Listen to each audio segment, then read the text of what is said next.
Assalamualaikum warahmatullahi wabarakatuh. Saya Cindy Selviana, NIM 202221250118. Pada video ini, saya akan menjelaskan bagaimana seputar tentang sistem keamanan operasi untuk memenuhi ujian tengah semester untuk mata kuliah keamanan sistem informasi. Berikut penjelasannya. Nah, baik, sebelum kita melangkah ke penjelasan tentang sistem keamanan operasi yang lainnya, terlebih dahulu kita jelaskan atau perlu kita tahu bahwa apa itu sistem keamanan operasi. Jadi, sistem operasi dirancang untuk menjadi antarmuka antara sumber daya perangkat keras komputer dan aplikasi atau pengguna. Sumber daya yang dikelola oleh sistem operasi meliputi prosesor, memori, ruang penyimpanan, pengontrol jaringan, sistem periferal, dan sistem input-output pengguna. Sebagai antarmuka untuk semua sumber daya ini, ada banyak masalah keamanan. Pendekatan keamanan terbaik selalu merupakan pendekatan berlapis. Nah, ada langkah-langkah keamanan di tingkat fisik, tingkat jaringan, tingkat pengguna, dan lain-lainnya. Sistem operasi mengelola banyak sumber daya yang perlu dilindungi dan oleh karena itu harus berpartisipasi dalam keamanan di beberapa lapisan. Nah, adapun ancaman sistem keamanan operasi. Yang pertama itu ada ancaman malware. Malware adalah perangkat lunak berbahaya yang mencakup berbagai vektor serangan seperti virus, worm, trojan, dan rootkit. Malware menjadi ancaman pertama dari keamanan sistem operasi.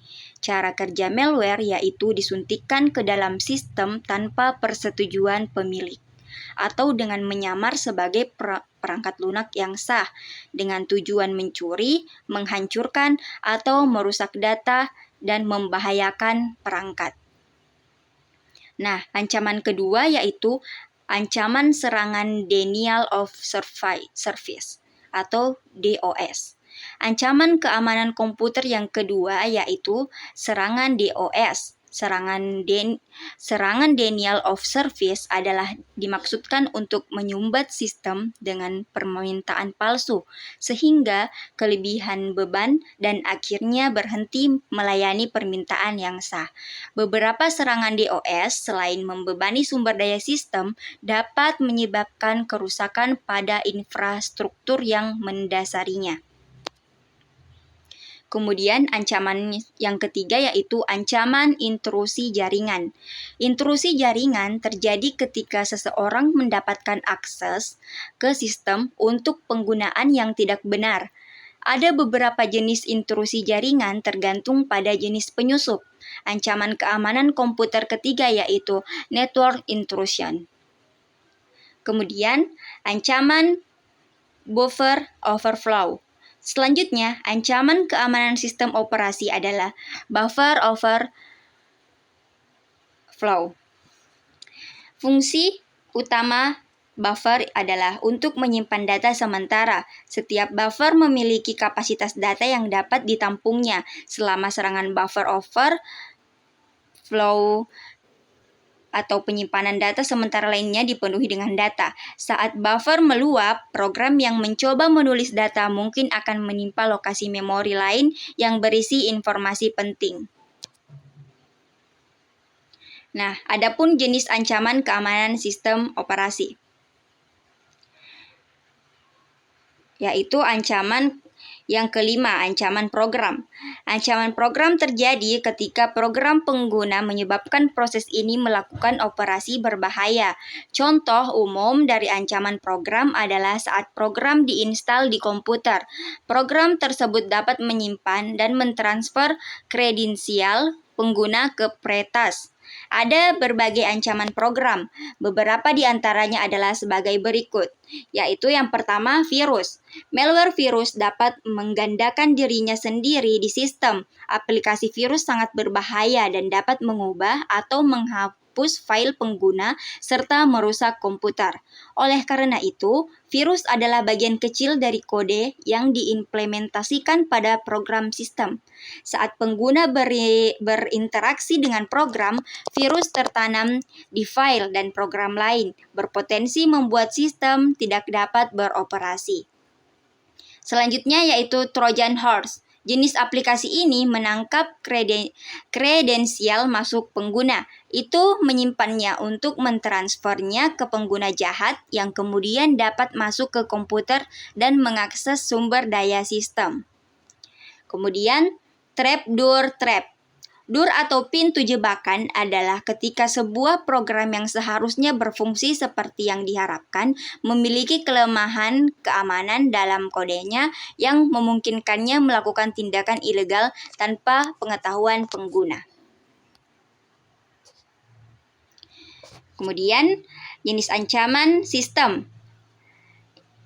Jenis ancaman sistem digambarkan sebagai penyalahgunaan layanan sistem dan koneksi jaringan yang menyebabkan masalah pengguna. Ancaman ini dapat digunakan untuk memicu ancaman program di seluruh jaringan, yang dikenal sebagai serangan program. Beberapa di antaranya adalah sebagai berikut. Yang pertama itu port scanning. Nah, port scanning ini adalah metode di mana cracker menentukan kerentanan sistem untuk serangan.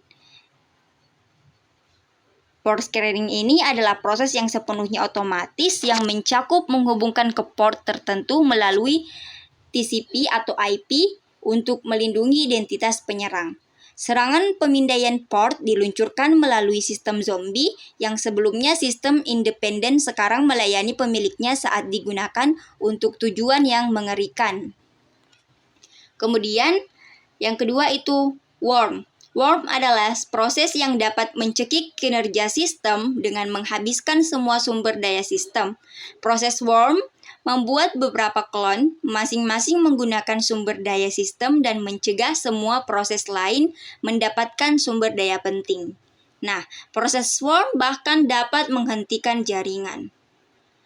Kemudian, denial of service. Serangan penolakan layanan biasanya mencegah pengguna menggunakan sistem secara sah. Misalnya, jika serangan denial of service dijalankan terhadap pengaturan konten browser, pengguna mungkin tidak dapat mengakses internet. Nah, selanjutnya, cara menjamin keamanan sistem operasi. Yang pertama itu autentikasi, proses mengidentifikasi setiap pengguna sistem dan mengaitkan program yang dijalankan dengan pengguna tersebut dikenal sebagai autentikasi. Secara umum, sistem operasi mengidentifikasi dan mengautentikasi pengguna dalam 3 cara, yaitu username atau password. Setiap pengguna memiliki nama pengguna dan kata sandi unik yang harus dimasukkan dengan benar sebelum mengakses sistem.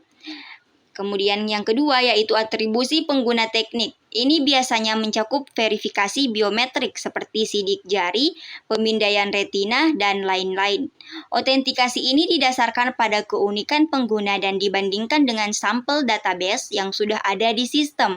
Pengguna hanya dapat mengizinkan akses jika ada kecocokan. Kemudian, kartu pengguna dan kunci untuk masuk ke dalam sistem. Pengguna harus memasukkan kartu ke dalam slot kartu atau memasukkan kunci yang dihasilkan untuk membuat kunci ke dalam opsi yang disediakan oleh sistem operasi. Nah, yaitu 3 cara untuk menjamin keamanan sistem operasi. Selanjutnya, yaitu on-time password atau OTP. Seiring dengan autentikasi standar, kata sandi satu kali memberikan lapisan keamanan ekstra. Setiap kali pengguna mencoba masuk ke sistem on-time password, diperlukan kata sandi yang unik. Setelah kata sandi satu kali digunakan, kata sandi itu tidak dapat digunakan kembali. Kata sandi satu kali dapat diterapkan dalam beberapa cara. Yang pertama itu kunci rahasia. Pengguna diberi perangkat keras yang dapat menghasilkan ID rahasia yang ditautkan ke ID pengguna. Sistem meminta ID rahasia tersebut yang harus dibuat setiap kali Anda masuk. Kemudian, angka acak pengguna. Diberi kartu yang memiliki huruf dan angka tercetak di atasnya, sistem meminta nomor yang sesuai dengan beberapa huruf yang dipilih secara acak. Kemudian kata sandi jaringan. Beberapa aplikasi komersial mengeluarkan kata sandi satu kali ke alamat seluler atau email terdaftar yang harus dimasukkan sebelum masuk. Kemudian firewall. Firewall sangat penting untuk membantu semua lalu lintas masuk dan keluar. Ini melaksanakan keamanan lokal, menentukan lalu lintas yang mungkin melewatinya. Firewall adalah cara yang efisien untuk melindungi sistem jaringan atau sistem lokal dari ancaman keamanan berbasis jaringan apapun. Kemudian keamanan fisik. Metode yang paling penting untuk menjaga keamanan sistem operasi adalah keamanan fisik. Penyerang dengan akses fisik ke sistem dapat mengedit, menghapus, atau mencuri file penting karena kode sistem operasi dan file konfigurasi disimpan di hard drive. Nah, itulah tadi penjelasan tentang keamanan sistem operasi. Sekian dari saya. Mohon maaf atas segala kekurangannya dan terima kasih atas perhatiannya. Wabillahi taufik wal hidayah. Wassalamualaikum warahmatullahi wabarakatuh.